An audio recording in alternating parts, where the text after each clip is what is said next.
What's up, everybody, and welcome to Theory Underground. What you're about to hear is an introduction to psychoanalysis and socioanalysis for absolute beginners. One of the things that we really value and champion at Theory Underground is the ability to talk about complex ideas in more or less simple and accessible ways.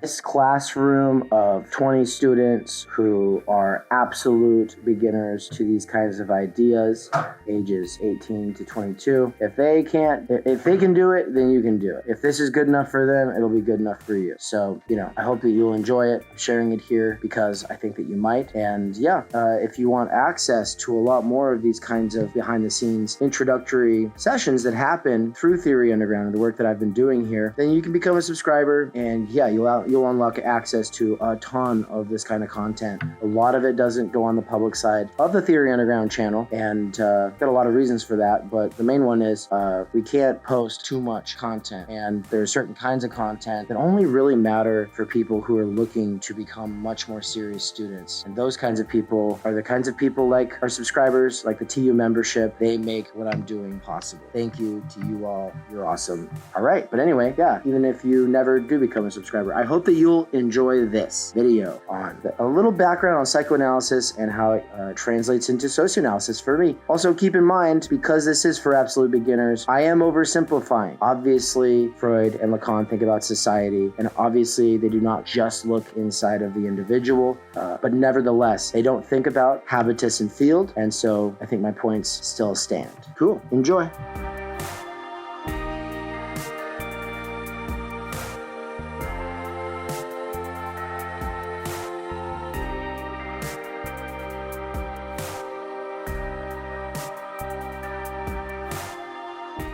What I wanted to start with is checking to see if anybody's got any burning questions about the socioanalysis lecture or the revolutionary subject conversation. That whole topic, that whole theme.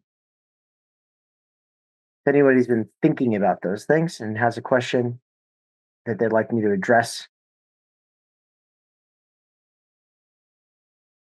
now's the time. I had kind of asked this in my the essay that we wrote to you. I was wondering, because of media, we have so many different things to be interested in, and what is your take about having all of those interests? Do you think it's a good thing, or makes our time energy less? Or us not have as much time energy? Yeah.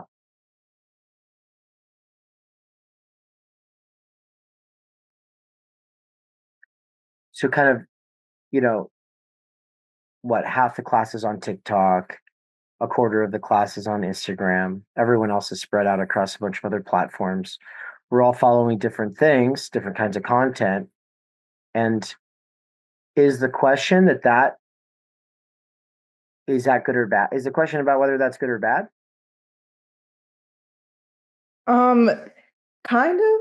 I guess not specifically the media, but because of media, there are a range of different things that we can be so interested in, the niches, we were talking about, people who are really into My Little Pony and all of that. Do you think it's a good thing that we have all of these super small subsections of things?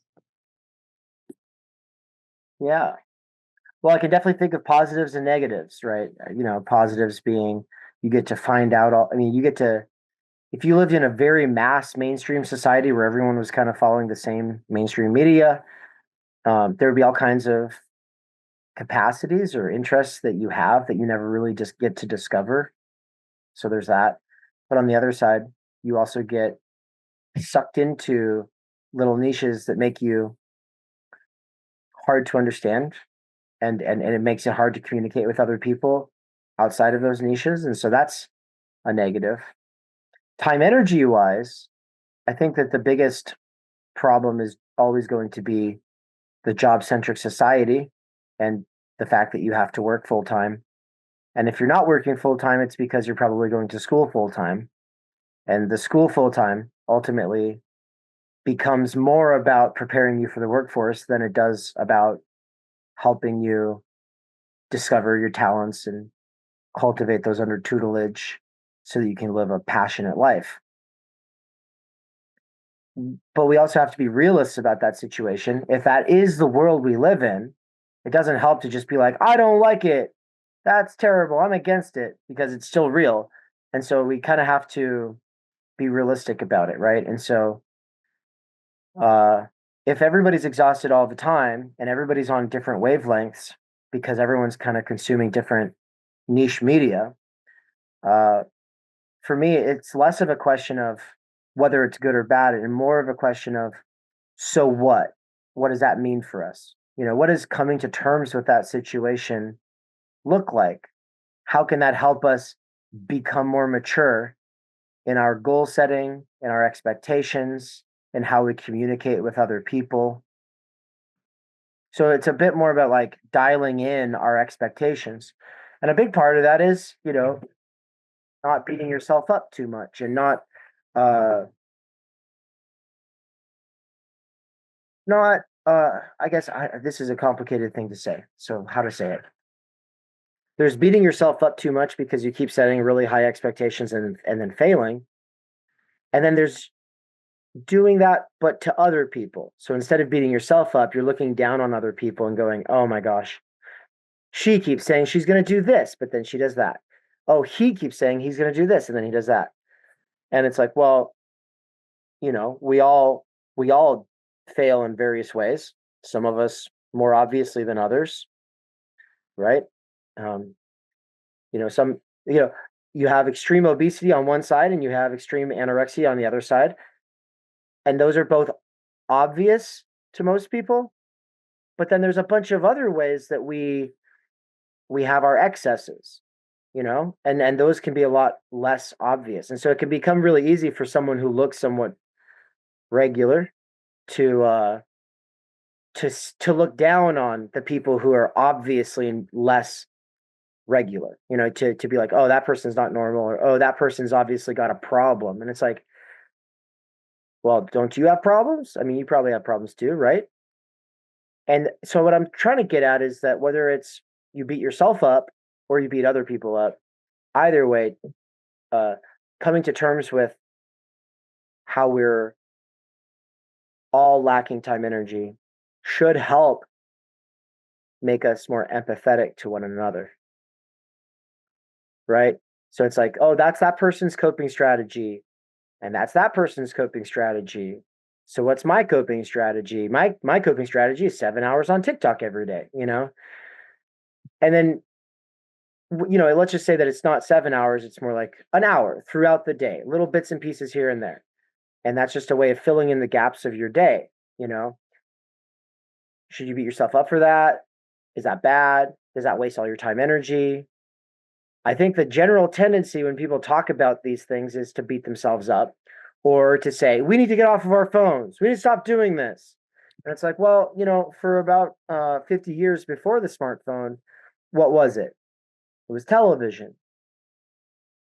The phone is just like the television splintered into little pieces. That's good figuratively. It's also good literally because it's a little television. First of all, it looks like a little television screen. But also the content that comes across on the screen is like little pieces of television. You actually get recycled TV on your phone, but you also get people creating content for really busy people. That's what a TikTok or a reel is, or a story. It's a way of getting your content in little bite-sized chunks. So back when everybody was working a 9 to 5 and had the weekends off, in that world, it was like, okay, so you work, work, work, work, work. You go, oh no, it's Monday. And then you go, oh yay, it's Friday. Yay, the week's over. And then you go, and every one of those days, you went home and you watched TV for a couple of hours as a way of decompressing so that you could go back to work. But by the time the weekend rolls around, you go, okay, I'm going to go do something that's not TV, maybe Saturday morning cartoon, maybe. But then if you're still watching stuff, it's probably at the theater and you're doing it with friends, or you're going bowling, or you're going hiking. But what happens when nobody has the same schedules anymore and everybody's working 2 to 3 jobs? Well, TV is not even the easiest escape anymore, and the phone becomes a better escape. And if you're like me, there's nothing more enjoyable than the worst form of multitasking ever, which is you leave something playing on the TV and then you scroll on your phone. So you're not really focused on either one. And it's so nice. It's so fun. I love it so much. Like it's genuinely addicting. And my wife, she hates it. She's like, because I'm not really watching the thing with her, and I'm just doing I'm just doing my own thing. But it's like, well, yeah, why does watching a whole movie feel like homework now? It's like, oh, I have to finish this. Well, if it's not keeping my attention, yet I have to finish it, it feels a lot more like a lecture, doesn't it? And so we're being rewired. And with us all being rewired, we're all guinea pigs for what the future human being will look like. And so there will be future human beings that refuse pretty much all electronic media. There'll be future human beings that don't refuse there'll be ones that refuse electronic media. There'll be ones that don't refuse electronic, but they refuse digital media.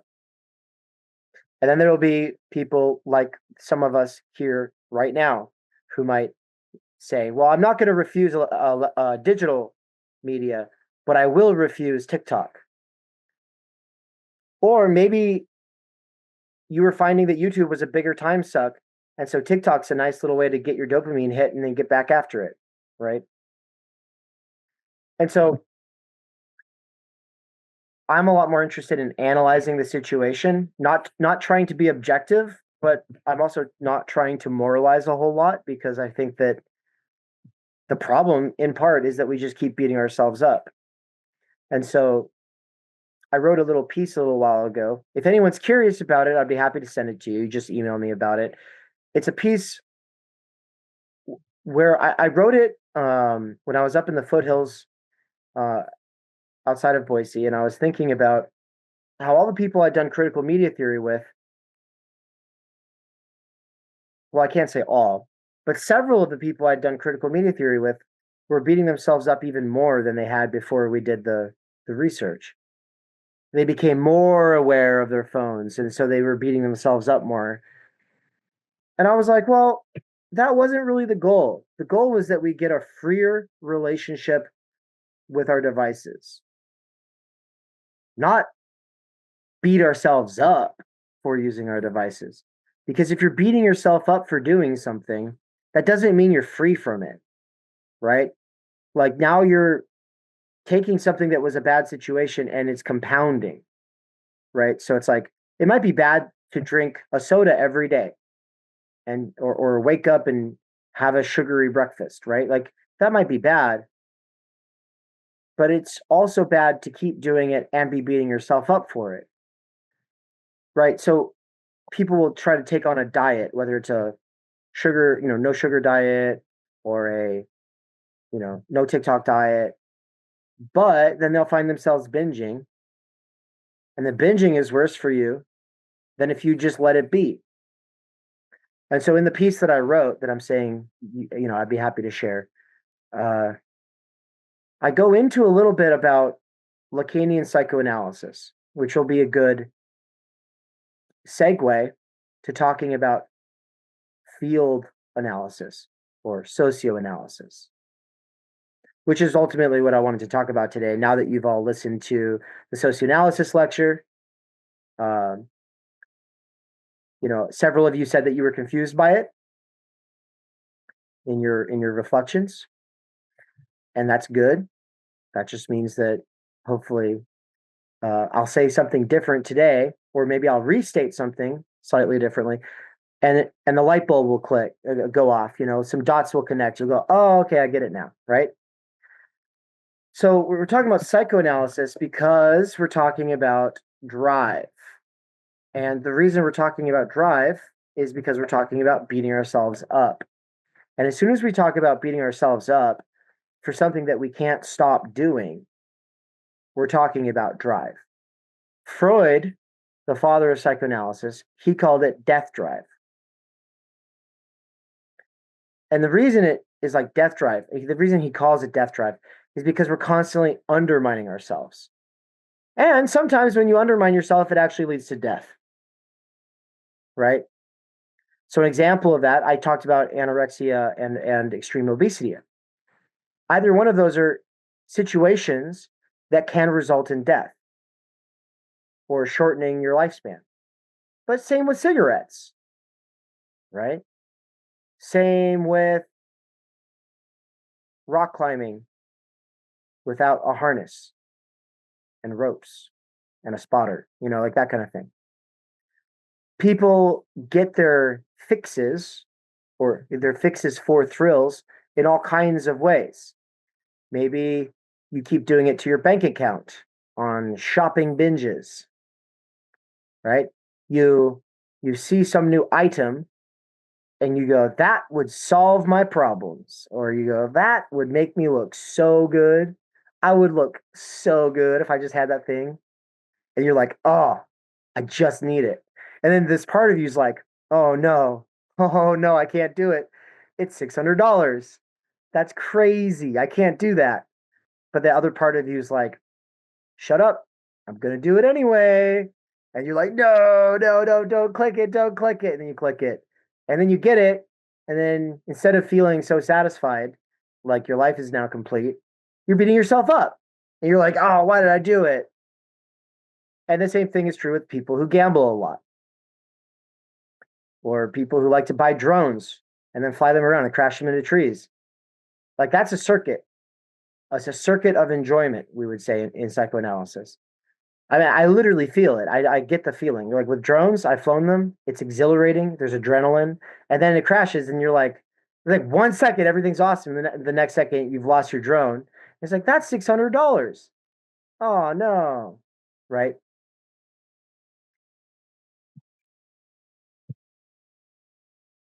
Why do we do these things? In Christianity, there's the idea of sin. And sin is also something that you keep finding yourself doing, and then you beat yourself up for it. And so the church had various ways of dealing with that. I mean, still does. But I'm speaking more of like when the church was more homogenous. Now it's kind of, fractured. One way is to pray, one way is to confess, one way is, there's various ways, right? And there's various sins that I think Americans forget about. Like they don't really think about how it was a sin to be a glutton, right? And a glutton doesn't just mean like,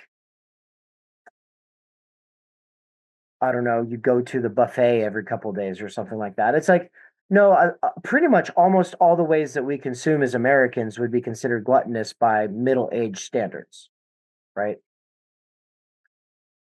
Well, psychoanalysis has been called by some people some kind of secularized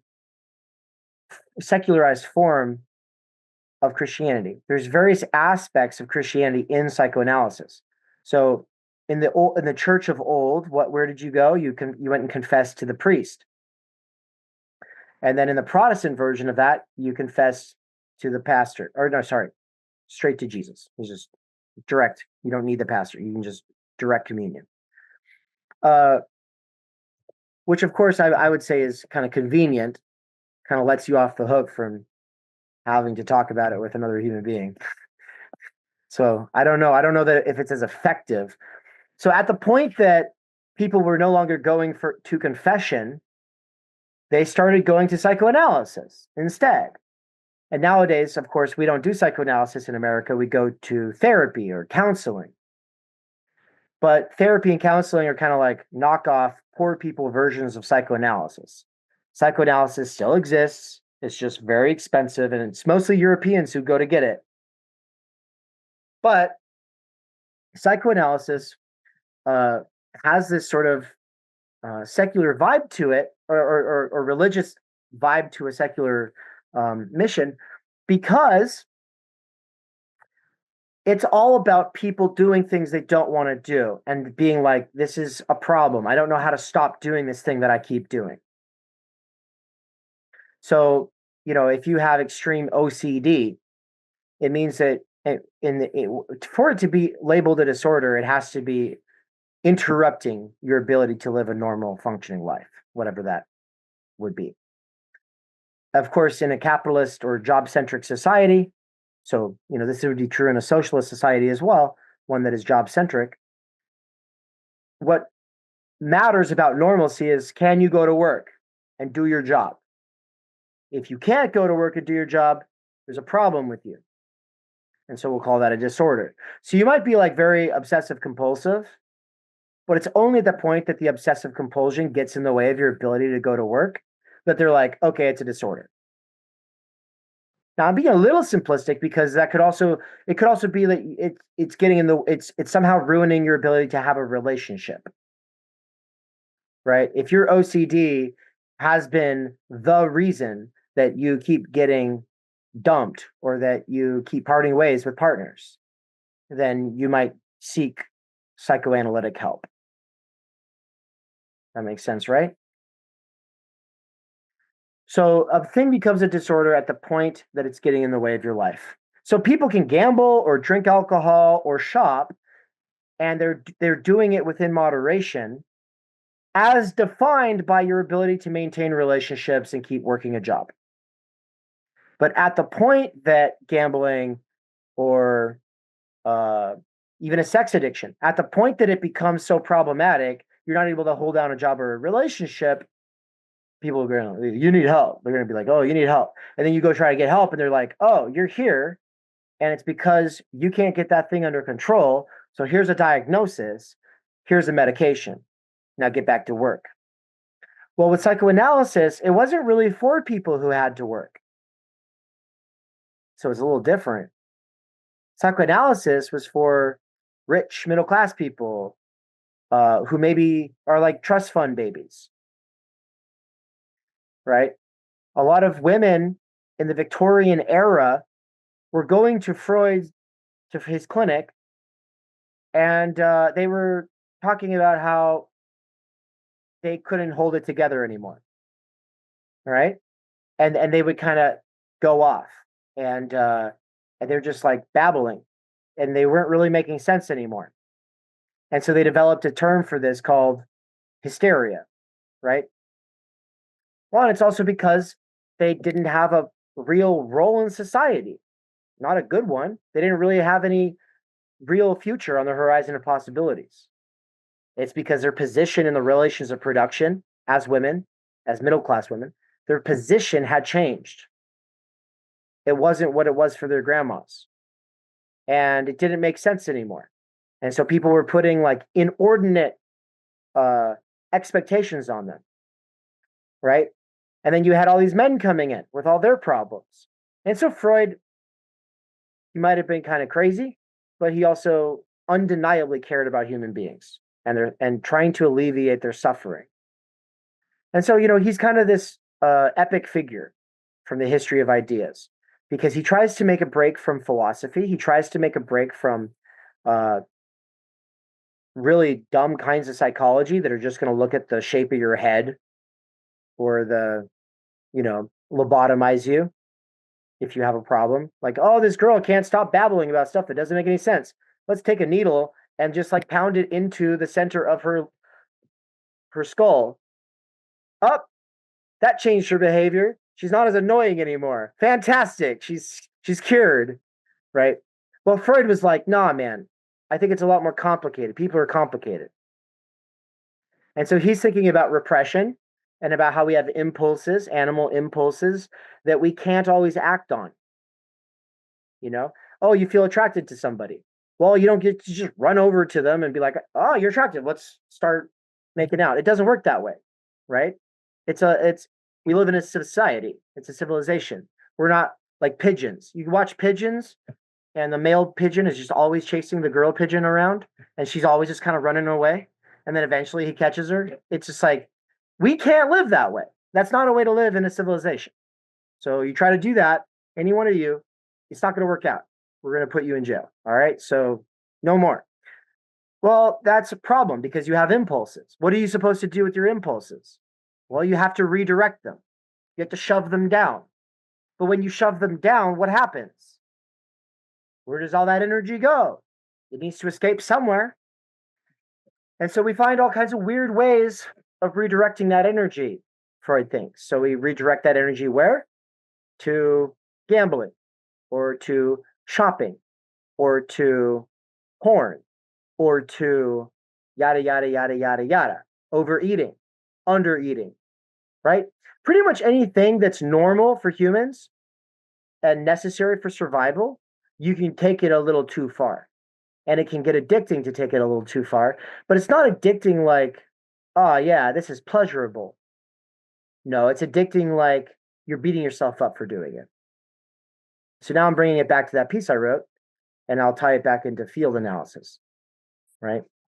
I hope that this is all really interesting to you all because it does tie in directly to sociology and socioanalysis, because you can't understand socioanalysis without understanding the intellectual precursor a little bit. And I'm trying to make it relevant to a lot of different people who might have a lot of different problems, right? So if I have listed off one of your problems, it's not because I know your life. It's just because that's a general problem a lot of people have.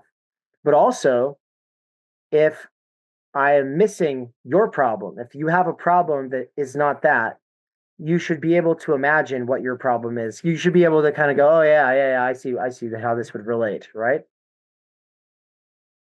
So we talked about how it's not pleasurable, yet it's still kind of addicting, right? So death drive, how do you see the death drive in yourself? And the way to see death drive in yourself is to see how you get off on undermining yourself. That sort of stressful intensity you feel right here. I'm pointing to like below my rib cage, but above my stomach. There's a sort of like, you're almost like going on a roller coaster or something, and you're kind of scared as a kid.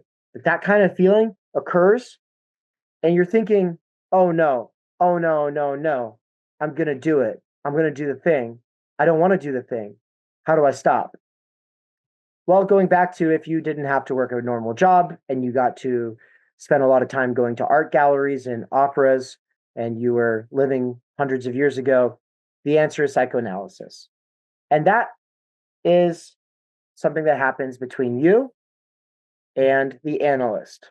And the analyst's job is to facilitate the talking cure, which is to say you lay on a couch and you're supposed to free associate and just say whatever comes to mind. Because what they think is that you doing that will allow those unconscious things that you've been repressing, those impulses, to boil up to the surface through language. And then over time, you'll be able to work it out. You'll realize, hey, all that stuff that I think it's not okay to say is related to all these other things.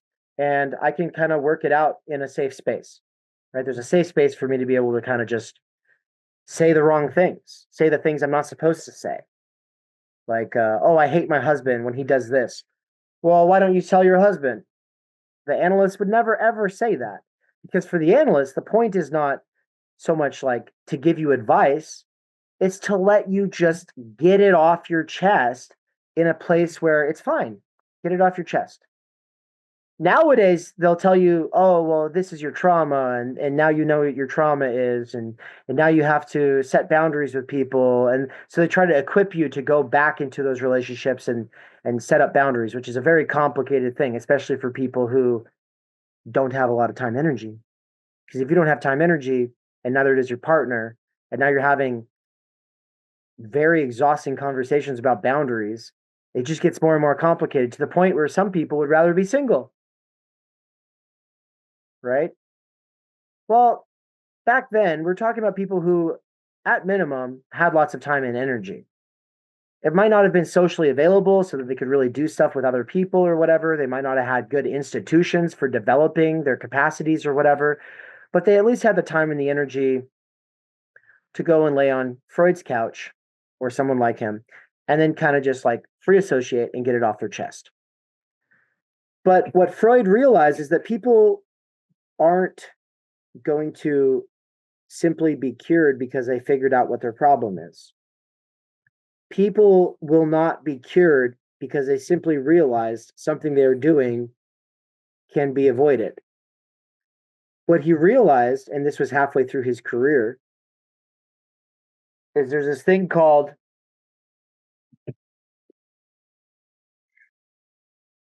the pleasure principle that had kind of defined his entire project. He assumed that we're animals, like all other animals, and that all animals seek the pleasure principle, which is to me, it's a weird way of saying pleasure.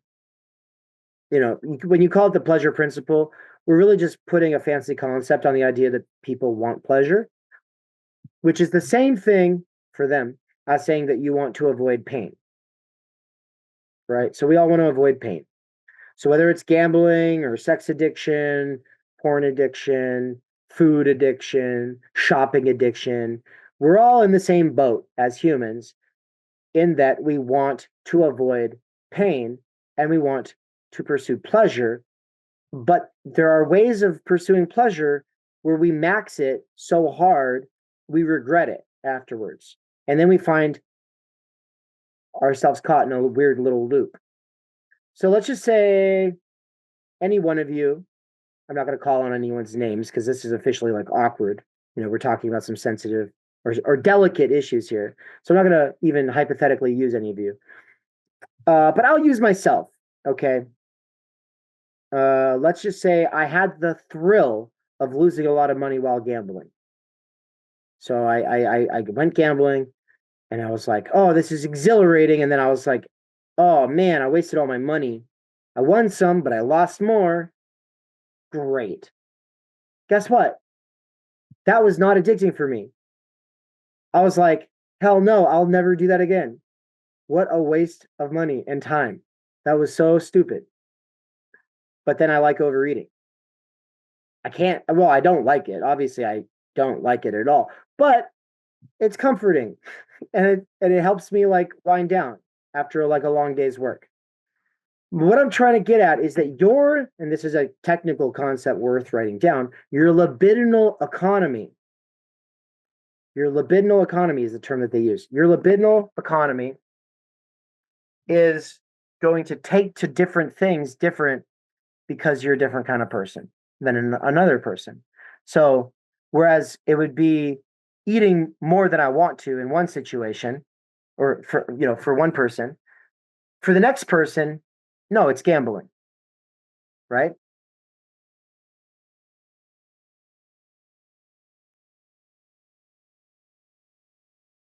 They say one man's garbage or trash is like the next man's treasure, right? It's like a saying. You may have never heard of it, but some of you have heard of it. Yeah. Well, in the same way, one person's enjoyment is the next person's misery. But this word I'm using, enjoyment, is not pleasure. We're using this word in a very college-brained way. Okay? The super intellectual overdosing on the humanities and liberal arts way of saying enjoyment has a specific definition you should not use with your friends who did not go to college or who did not take this class or who don't listen to why theory. Okay, so if you're really curious about this kind of stuff that I'm talking about, you could listen to a podcast called Why Theory. And Todd McGowan and Ryan Angley are on that podcast, and they talk a lot about this kind of stuff, right? I got a lot of it secondhand from my friend Mikey, who you've all, I think at this point, read in this class. And he actually taught me a lot of this stuff on a playlist that is on my channel, something like 5 years ago. And I find it all totally fascinating. But this word enjoyment is a translation from a different word, which is jouissance. It's French. And it's a poor translation because when you think of enjoyment, Yeah, sure. Maybe you think of what I'm talking about, but the chances are you probably just think about something that's kind of like pleasure, but happier.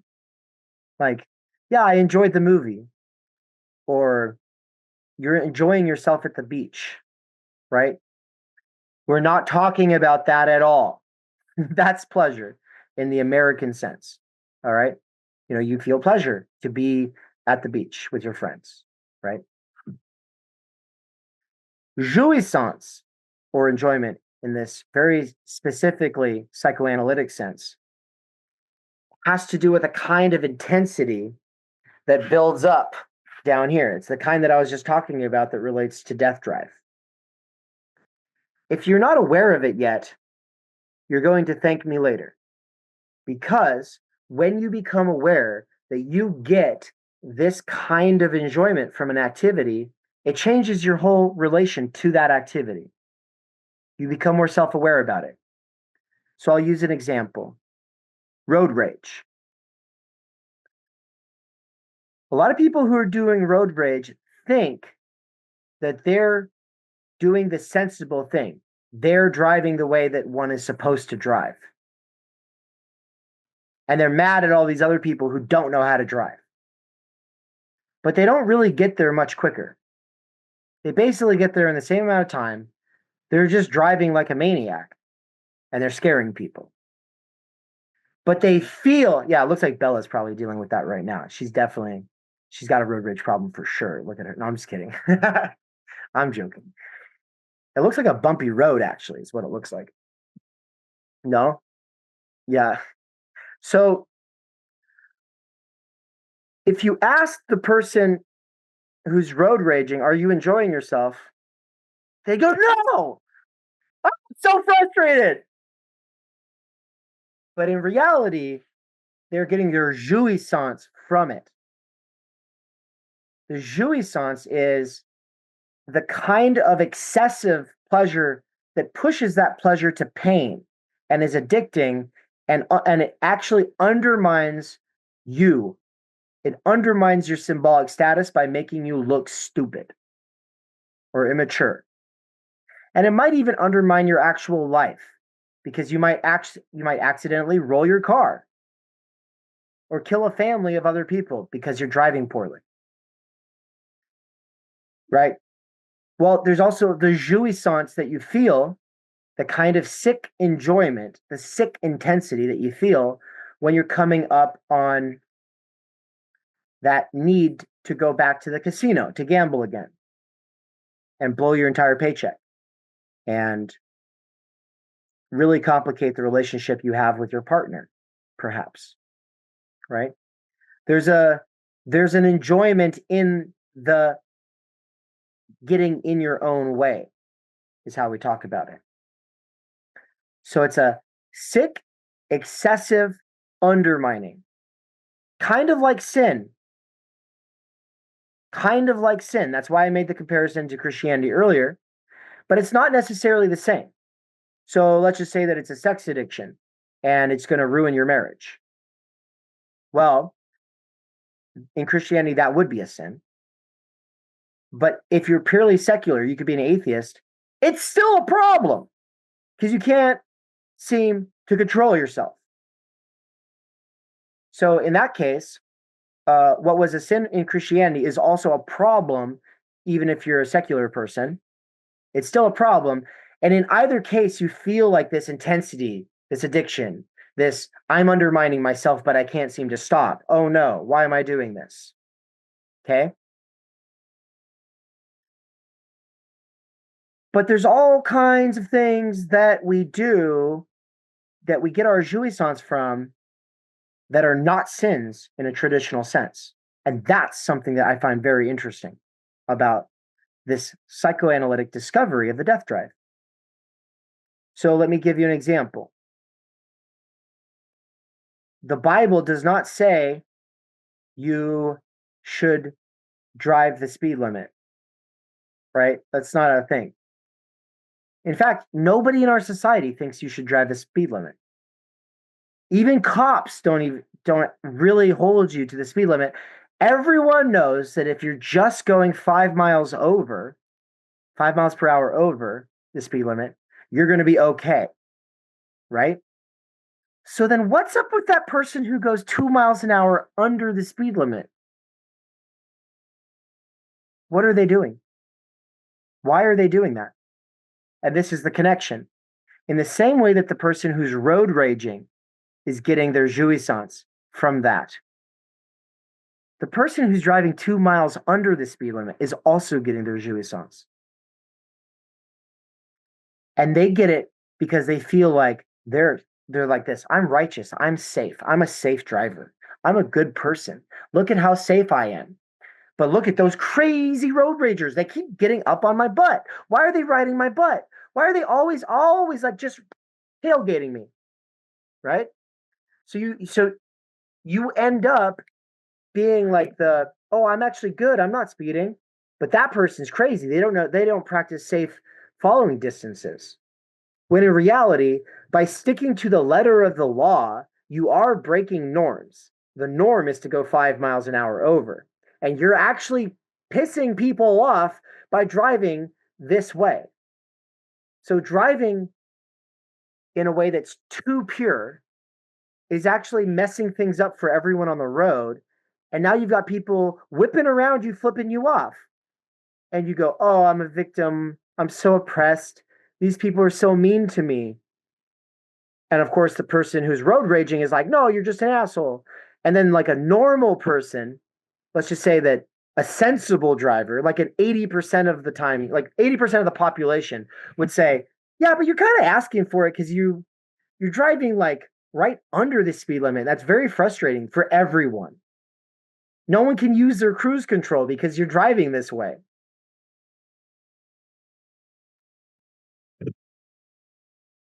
So where it's a lot more obvious that you're undermining your symbolic status and even the safety of, of the situation, you're risking death or whatever. In the case of being the road rager, the opposite also is true. You also get your jouissance and create a dangerous situation by being too strict of a rule follower that doesn't have the prudence to kind of see what the societal norm is and go with it. It turns out that there's like a little bit of room to kind of bend the rules here and there in every community. Every community has its kind of unspoken, this is how we do things. There's the letter of the law, and then there's how we transgress the law.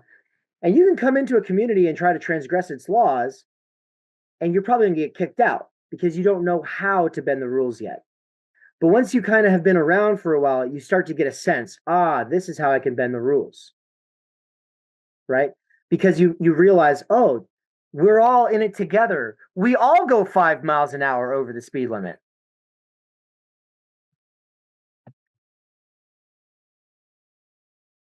Jouissance and death drive are really good to think about. So if I were to have you just sit down right now and write about where you get yours from, where do you think you'd get it from? What would you write about? What's your source for undermining yourself? Now go ahead and write it down in the chat for everyone to see. No, I'm just kidding. Don't do it. Don't do it. Because it gets deeply personal, of course, and I don't want you to have to ever be deeply personal with me. I do not invite vulnerability in the classroom. I don't appreciate that. Because I don't feel called to be a therapist for a reason. It's too much. It's too much for me to bear my own friends, okay? It's too much. I don't need more. Let's be professional here. So, you might have an obvious way that you get your jouissance. But there's also going to be ways that are less obvious. And this is where my friend Mikey talks about microdosing jouissance, little excesses throughout the day. TikTok could be a way of microdosing your jouissance. You're sort of edging. So instead of like going and binging a whole show, you fill up the interstices of all of your day with little bits and pieces of media. And you've been told that that's not healthy. So now it comes along with that self-undermining guilt, and it actually undermines your symbolic status as a student because your teacher sees you not being attentive. And so that undermines your ability to be a serious student.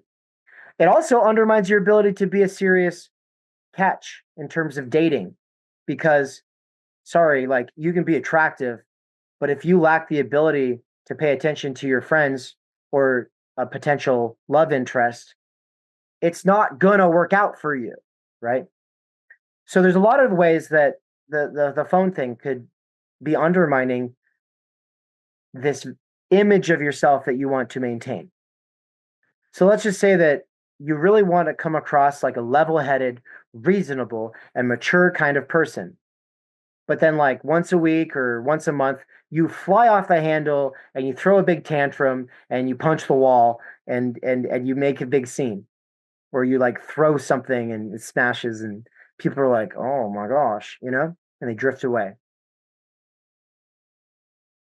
What's going on here is that you have a fantasy of who you want to be and you try so hard to be it, but eventually there's a buildup and it needs release and your unconscious takes over. And you get your jouissance from it, which is to say a sick kind of enjoyment from it. But the real enjoyment, the real sick enjoyment, comes from the guilt itself. Being guilty and saying you're sorry and beating yourself up is also a part of the exact same cycle. You're addicted not to the phone, you're addicted to feeling bad about the phone. And feeling bad about the phone and being addicted to feeling bad about the phone is a part of why you actually spend so much time on the phone. It's so that you can beat yourself up for it later. So all these people selling this content about how to use your phone less are actually feeding the very thing. It becomes we'd say a cybernetic positive feedback loop where the inputs are becoming the outputs and it just becomes like this sort of cancer in your life. That's psychoanalysis.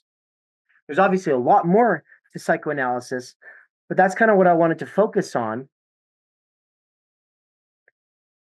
Well, what if we can't afford psychoanalysis?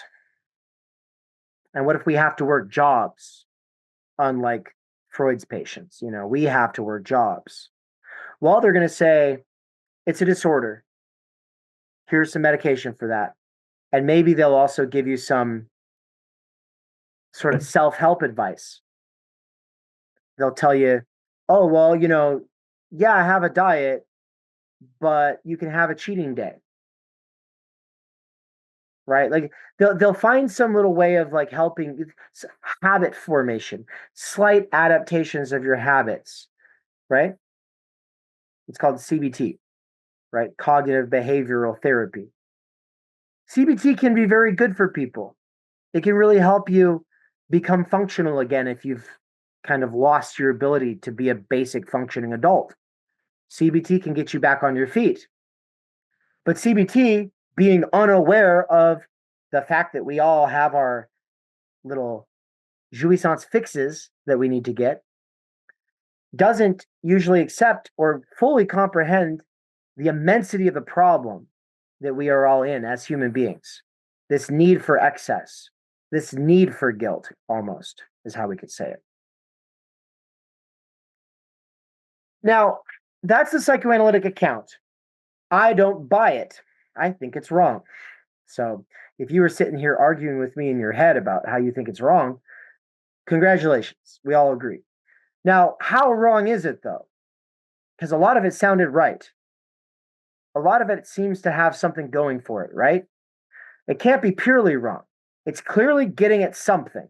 If it wasn't getting at something, I wouldn't have seen so many of you nodding and reacting the ways that you were along the way, because a lot of it's very #relatable, is it not? Like there's a lot of that that's very relatable. You see people ruining their lives every day. You have friends and family that are doing things to undermine themselves, and it would be so simple so easy for them to change their life if they could just do this one thing different. But this one thing they keep doing, it ruins all of their hopes and dreams. Obviously, like if you have a friend who just can't seem to stop cheating on his partners, well, then the simple solution is, dude, stop cheating. It sounds so simple, right? Stop blowing your entire paycheck on the casino. Sounds very easy. Well, as we become more mature, usually we can get a handle on these things. And if we had loving relationships with a lot of nurture and we were not super abused by a very disciplinary schooling system, then we might even have a better sort of advantage than a lot of our peers.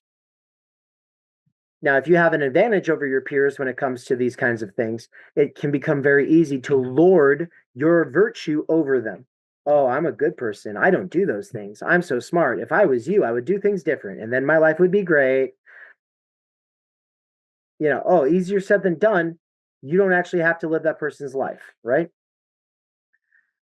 I love all of this. It's really good to think about. But I like socioanalysis more.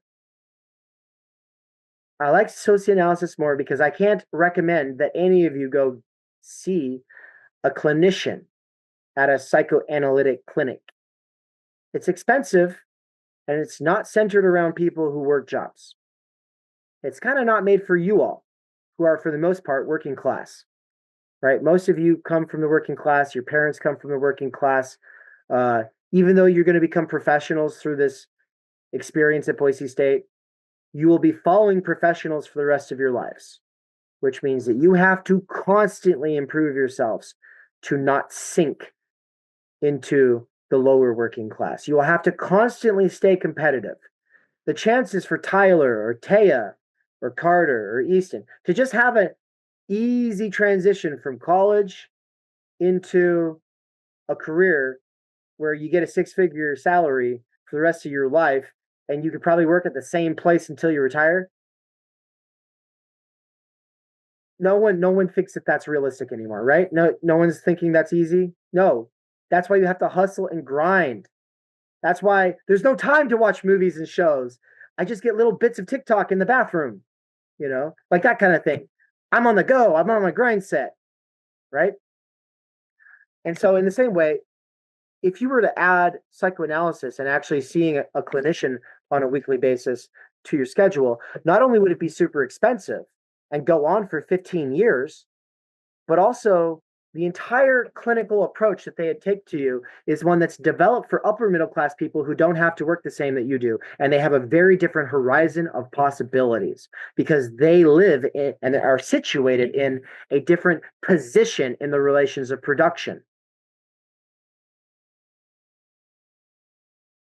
So we need some kind of a martial art for navigating the complexity of life today. We need some kind of a martial art for being working class people who are going to be following professionals who have to really fight to not fall. Because we need to still get our peace and rest. We still need to get our thrills.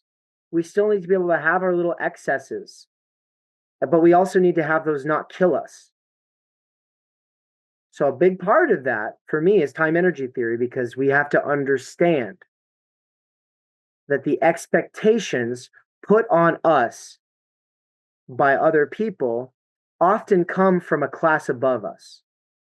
The expectations are expectations that, if we take them to heart, will result in us becoming addicted to beating ourselves up. It's one thing to be addicted to the bad thing. It's way worse to be addicted to beating ourselves up for doing it.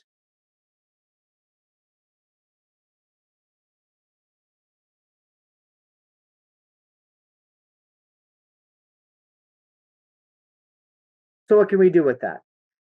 Well, I want to bring it back to the horizon of possibilities and the relations of production. Concepts that at this point I think you're all familiar enough with and have hopefully spent some time thinking about throughout this semester. If all you do is watch shows like Friends or How I Met Your Mother or Big Bang Theory, or even, I don't know, Family Guy or any kind of sitcom. The horizon of possibilities that has become normal for you belongs to people who live a very different life than you are living. Probably even different from how your parents lived, right? Like the running joke on the internet is like, how did they afford that apartment in Friends? I'm sorry, you can't afford an apartment like that in New York City. That's not possible. Not working as a barista. Are you kidding me? Or How I Met Your Mother. These people are all in their 30s and they're all still hanging out, and all they do is hang out with each other, and they're all super codependent. And Barney's able to be a complete manho, just running around, and no character development for 11 seasons, and it doesn't ruin his life at all. And they none of them have any serious economic stresses ever. It's a fantasy. It's a fantasy of a horizon of possibilities that is not your own. But if you've been normalized to a horizon of possibilities that belongs to other people, and then you spend your whole life trying to live that way, it's just going to make the whole situation we were talking about with the need for excess, but also the sort of addiction that we form towards guilt, it'll make that whole situation way worse. So think about New Year's, when New Year's is coming and you're setting goals. You might be really good at sports and athletics. I'm looking at you, Sincere. You might be really good at those things, but then New Year's coming up and you're like, what are you saying? Are you talking to me? Are you talking to someone behind the laptop? I see you. Okay. So let's just say you're coming up on New Year's and you're like, I need to do other things. I can't just be really good at sports. You're like, I also want to pick up a musical instrument. Or you're like, yeah, I bought a musical instrument. I even took lessons, but then I haven't gone back to it. Or maybe you're like, there's a language that you tried to learn and you need to brush up on it. Or yada, yada, yada, right? There's all kinds of ways that approaching New Year's, we realize that there's something we want to work on. Most of us, it's diet and exercise. That's why I picked on Sinceres, because most of us I'm picking on you because statistically, most of us, our number one thing that we beat ourselves up for is diet and exercise, right? And I'm going off of the instrument that I used across country and back, and then cross-referencing that with you all in this class. The overwhelming majority of people are basically beating themselves up for not being athletes. That's true. But if you have a handle on that, then you're probably like, yeah, I should read a book per month. Read one book per month for real. That'll help me stay sharp. Or maybe, the musical instrument, whatever it is. Chances are, though, if you're a go-getter like I am, as you approach the new year, you start to get excited during limbo week. You're getting antsy. You're like, all right, let's do the new year. Let's do it. I'm ready to be a new person. I'm ready to change. And then I, idiot that I am, I get my schedule out and I look at it and I go, there's so much time. There's so much time if I was just better at my time management. And so we start to sit there and go, oh, there's a whole extra 3 hours in this day. Ooh, all the things I could do with that. What you didn't plan on was being exhausted all the time. And so after the hype of the new year goes away 2 weeks later, your soul is crushed and you realize you're back to who you are. You're back to who you've always been. Maybe slightly better than before, but you've definitely not lived up to a lot of those goals. And so that's why it comes down to reasonable expectation setting, and how reasonable expectation setting has to dial it into a horizon of possibilities that's actually realistic to where you are in the relations of production. And you probably know a little bit about where you are in the relations of production based off of your school. If your school treated you like an animal more than a person, then you know you are lower middle class. That's how you know. Lower middle class people have really bad schooling experiences because they're not dealing with you and your personal needs. I can't even deal with you guys at the level of your personal needs. I wish I could. I really, really do. I would need a lot more time and energy. They'd have to pay me a lot more money, and the class would have to be a lot smaller. And then we could actually meet in groups of 4 and 5, and we'd still have class, but then we'd also meet in smaller groups, and I'd get to spend a lot more time working with you, right? Boise State is a lot more of a working class kind of school because you're treated a lot more like an animal. And what I mean by that is, like, look at the way that cows are treated in mass agriculture. And then just look at the way that students are treated in mass schools. Like Columbine, where the first mass school shooting happened, right? Columbine, the first really big one on the news. That was like a 4,000 person school. That's too many kids. That is way too many high schoolers. You cannot put that many teenagers together without problems arising. Sandy Hook might have been a false flag operation that was made up. But I'm kidding. That was a joke. That was an Alex Jones joke. It's a joke. I shouldn't be joking about these things, but sometimes when you're talking about something that's really, really sad, it's the only thing you can do is joke. Okay. But Columbine, we're talking like between 4,000 and 5,000 students, okay? There's no way those teachers can treat you like a human being. That's not going to work. They have way too many coming through constantly. So you become numbers to them. Now, thanks to you all being awesome and the time that we've gotten together, I don't think that you're numbers to me. I have a little bit more of a sense for some of you, right? Then you're not like numbers to me. And it's not just like 2 of you I have a better sense for. I know your faces, I know your names. It's great. I've also read some of the things you've written, and I appreciate it, right? And I can remember that. Some of the things that you've said, some of the things that you've brought up during discussions, some of the things that you said about your books. That's fantastic. It would be better, though, if this class was smaller, right? It would be better. But how much worse would it be if this class was a lot larger and you were going through puberty? That'd be way worse. Way, way, way, way, way worse. What if you needed extra attention? What if you really needed adult mentors? I said, a little bit about your position in the relations of production based off of your schooling experience. Some people got to go to pretty elite schools, and that's awesome. I really hope that everyone gets to have like a super bespoke experience. Bespoke means it's dialed into your needs, your talents, your interests. Montessori kind of schools, that kind of thing. Like they're trying to dial it into you, and they're trying to make learning something that you do for pleasure and not because you're afraid of punishment. Right? But we're like caged animals, and we are forced into these classrooms all day, every day, and we're dragged out of bed, right? When we should be sleeping in, because a teenager should not be getting up so early. We're dragged out of bed. We're put in a room with a bunch of other people who are awkward and have all these insecurities. And then we don't have real adult time, real mentor time. And then we have to sit there and differentiate ourselves from one another and defend ourselves from one another in a competitive way, because you're competing for a grade and you're competing for teacher attention, right? So we develop these sort of weird kind of characters, or habituses. Our habitus that forms is a defensive, competitive one.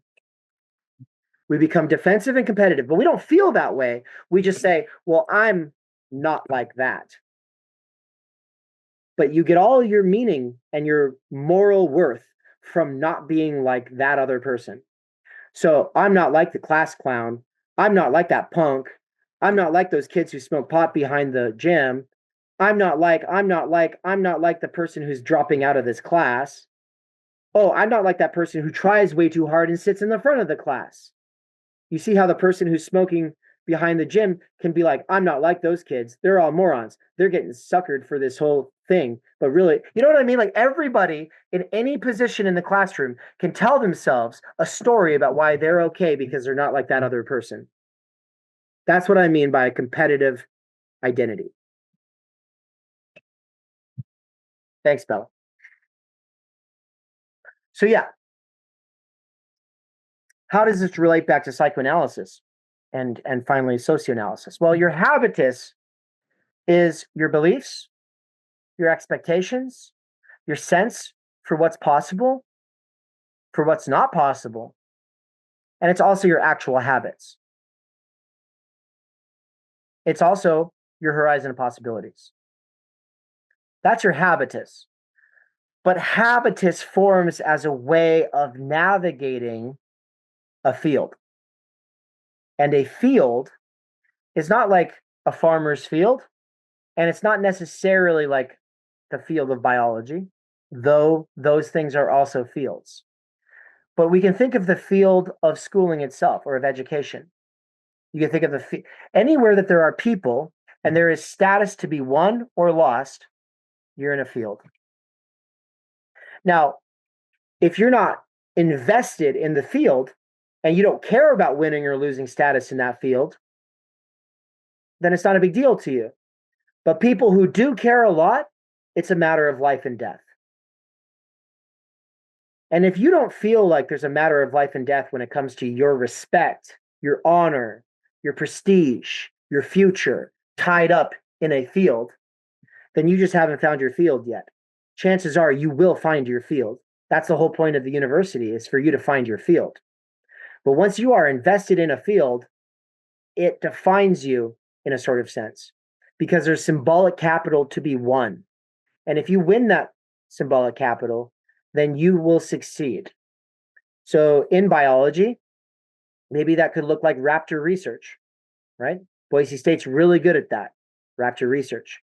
Well, you could distinguish yourself by discovering something or writing some kind of series of research papers that make some kind of headway in the field, and you go to some conferences and you speak, and it actually gives you that kind of recognition and prestige. Okay. If you're invested in that field and you're not just doing it to make mom and dad happy, but you're actually doing it because this is your passion, the symbolic capital at stake is a big deal. That's how I felt going to the conference over the weekend, which, by the way, was awesome. But when I presented alongside Bill Ayers, I mean, to me, that's a bigger deal than Tom Hanks. Like, if I met Tom Hanks at at the mall or a restaurant, I would not be like, like I would not be thinking I have to control my breathing. I wouldn't be thinking I need to steady my hands and calm my heart, right? Because I'm not invested in the field of celebrity worship. To me, that is just, I don't care. I literally don't care. But Bill Ayers, even though I disagree with him profoundly on political matters, that guy is like the Tom Hanks of politics in terms of student radicalism. So I'm a critic of student radicals and activism because I think that they could do better. And I think one of the biggest problems is a lot of the things that Bill Ayers believes and has been promoting his whole life. I think the way he goes about it is all wrong. And here I was on a panel with him. He's in his 80s. I've read his manifesto multiple times. I've read about the history and development of the Weathermen, right? I've thought a lot about the old left and the new left. And here I was to critique him in public in front of 100 people who are like, they're not there for school points. This isn't for a job coupon. They're there because they just care about it. And so I'm up here on this stage alongside him and a couple other very important people. And I had to like hold this pen and just breathe and be like, hold it steady, Dave. Hold it steady. Play it cool. Play it calm. Keep it collected. And according to all accounts, I did a great job. So, I represented you all in Boise State and Theory Underground, I think, to the best of my ability. I did not make a fool of myself, and I made everyone laugh, and also I kept it interesting. And so, my goal was to be likable, but to make it very clear that I have strong, principled, and well-sourced disagreements. It's very difficult to come into a space with a lot of people and you're presenting profound disagreements and to still have them like you and to want to have you around. And I was like, if I can pull that off, I'm going to be very happy, right? I totally did it. I nailed it. But that's because I've spent like 12 years in this field, and there's serious symbolic capital to be won or lost in this field. I could have made a real fool of myself. I could have been shaking and losing my notes and forgetting what I was trying to say. And in a very, very, very, very close timeline, that probably would have been true. In the last 2 minutes here, I have to say,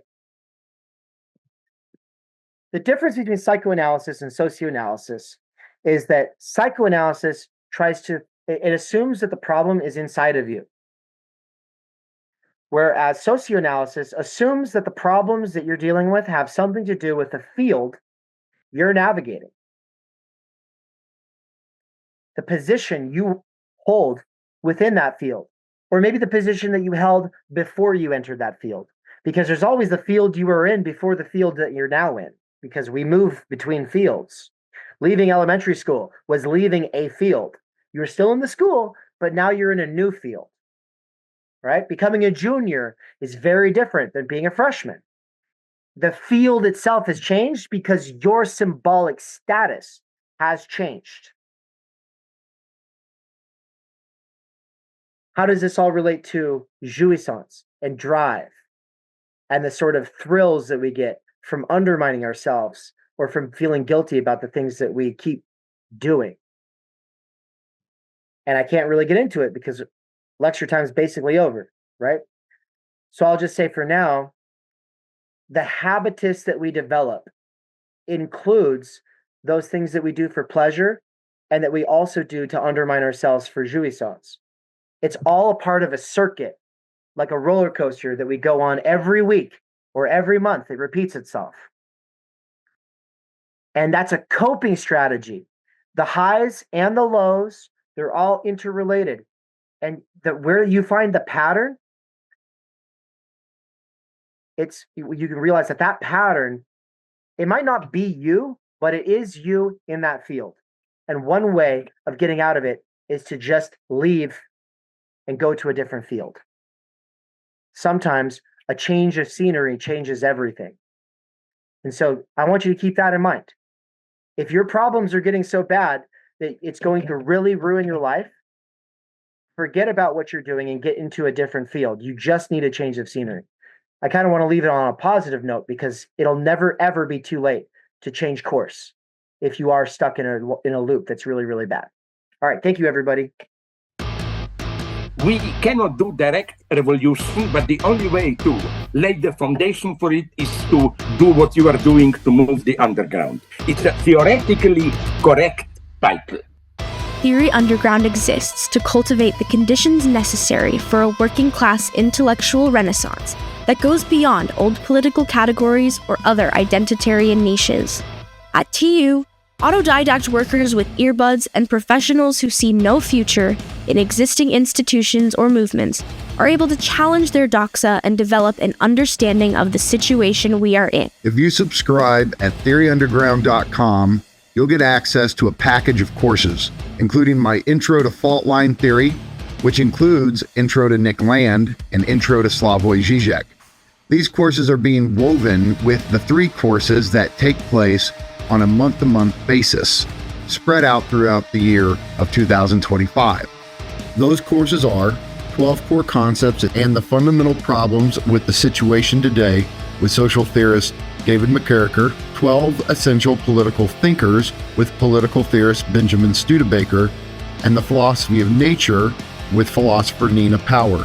The way these all get woven together at a deeper and more meta level is through the ongoing research seminars led by David McKerracher, Benjamin Studebaker and Michael Downs, where they engage with one another's work by sharing developments from their own perspectives, theory, and research. If you subscribe at higher levels and support our work, we'll support your development with bespoke teaching. Alone and unaided, we struggle to grasp our situation in its fullness and formulate a meaningful response. By working together and pooling our energies, we can do better. Join us at theoryunderground.com/subscribe. There'll be two kinds of people in 10 years. Those who said, I knew all along Theory Underground was going to make this huge difference. Those are the people that are like Nance, who were on the sidelines at one point and then said, nah, I'm going to get in. I'm going to roll up my sleeves and I'm going to go hard. And then there's another kind of person, a person who waits in the wings, collects receipts, and who will say in 10 years, oh yeah, I was there. I saw that happen. And then they'll gossip monger. Listen, if you want to get involved, get involved. But if you're going to sit there in the bleachers, well, here's some popcorn. I hope you have fun.